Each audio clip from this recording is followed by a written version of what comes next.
Okay, so we're gonna do 2 minutes on a needle injector, which is one item to use when you are closing the mouth of a deceased. I myself do not use a needle injector. I prefer suturing a mouth closed.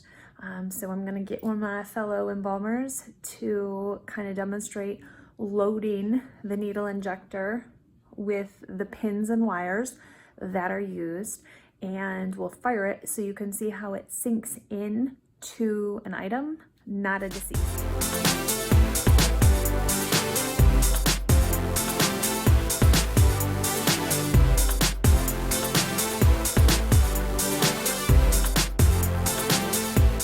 So this is the barb with the point that ends up going in the bone.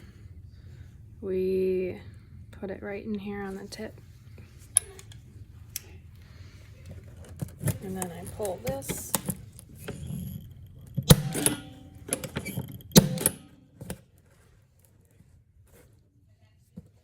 So then when this one's on the top denture and this one's on the lower, then we take them and tighten them together.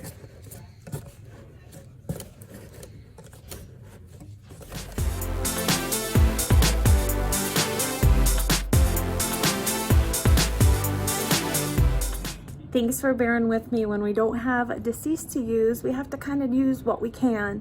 So those wires and pins seat in like they did on the cardboard, so that you then can wire top wire to bottom wire and tie them together. Why I like suturing sometimes better if the bone here and here is soft, those pins can pull out easily. So sometimes they don't always stick like you want them to.